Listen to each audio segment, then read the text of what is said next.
All right, here with Tia Jones, female member of the Australian 100k team. How are you going, Tia? I'm doing well, thank you, Brendan. It's great to have you on the team, your first Australian vest. How are you feeling going into the race tomorrow? Well, first of all, I'm very honoured and proud to be part of the Australian team, but I must say I'm pretty nervous for tomorrow. I just hope it all goes well.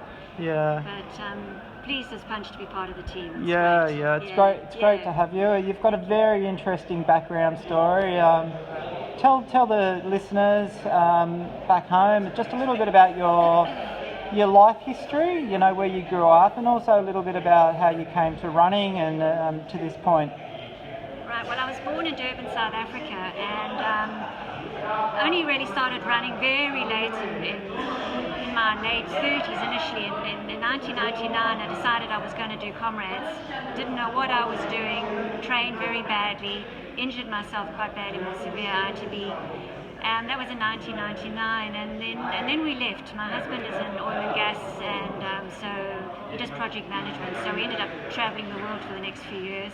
So we left South Africa in 1999, and then I didn't run again until we got to Australia in 2009, and I had to start from scratch again. And I started with the marathons, and then decided, well, didn't really like the marathons, so I started going into ultras, and so now I'm challenging myself to see how far I can go.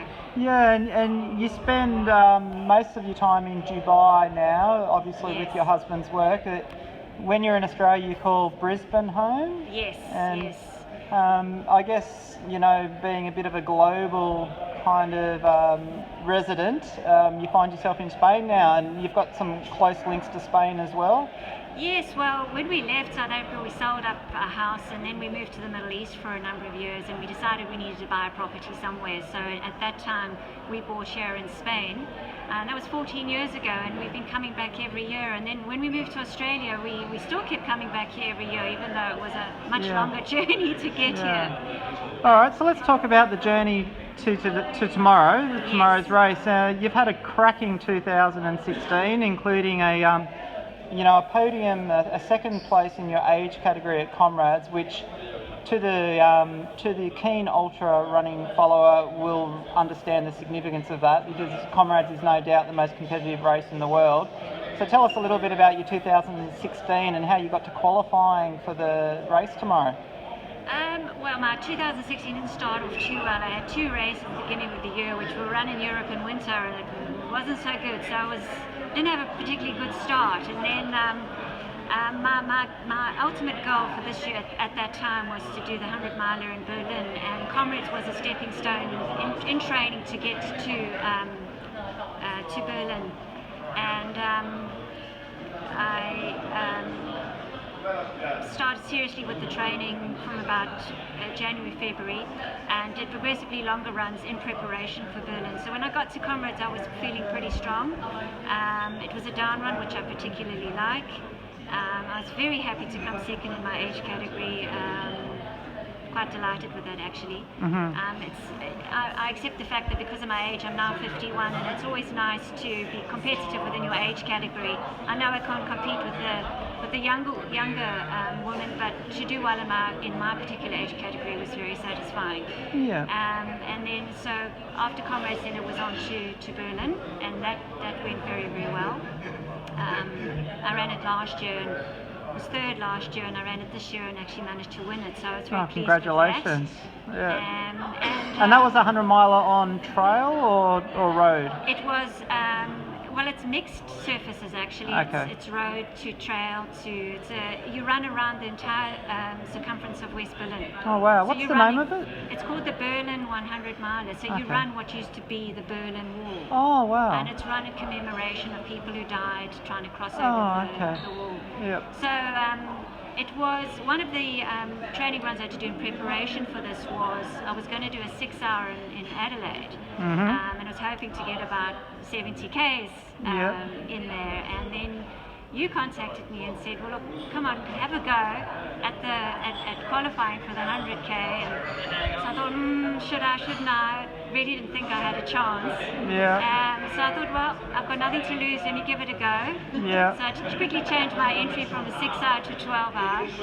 And I managed to qualify. I was absolutely delighted. I couldn't believe it. Yeah, well, not only managed to qualify, but ran a very smart time as well. What was it in the end? It was 8:33.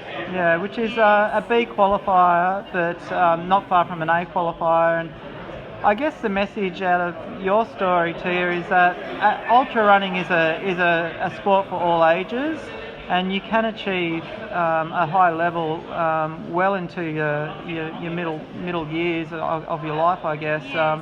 And you're even thinking, as you go on and you're running now, to go longer to 24 and To 24 yeah, hours, yes. yeah. That's what I'm planning to do next year, is venture into 24 hours and Yeah. see how that goes. I've got to give it at least one try and see if Yeah. I like it or not. And, Following your coach's footsteps a little bit, Jodie absolutely. Oborn. Jodie's done a wonderful job with me. I've been following her training program. She's been coaching me since April. Yeah. And that's gone very well. I owe a lot of my success to her. Thank you, Jodie. And Yeah. time coaching, it's been fabulous. Yeah. Great.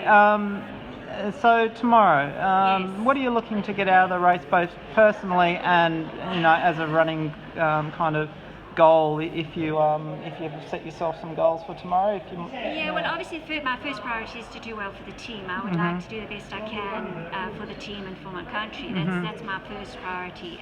If I can, so with my qualified time being 8:33, I'd ideally like to drop 10 to 15 minutes off that if I can. I've been training hard to try and do that. So ideally, I'd like to get between 8:15 and 8:20 if I can. I think that's a realistic target for me. I don't think I can go much better than that.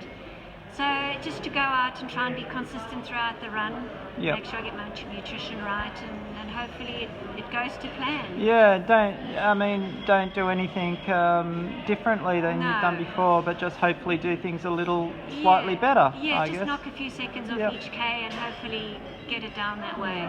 That's a great race plan, and Tia,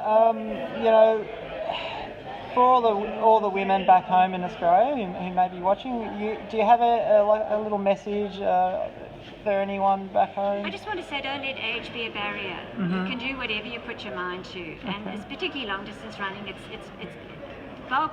I'd say 80-90% of it is mental. If you can get your mental strength right, age is not a barrier. Oh, that's great. Get yourself a coach and train consistently throughout the year, and anything's possible. Oh, that's great. I think that's a great summary. Well, thanks very much, Tia. I look forward to seeing how you go tomorrow and in the future years to come as well. Thank you. No problem. Brendan. Bye. Bye.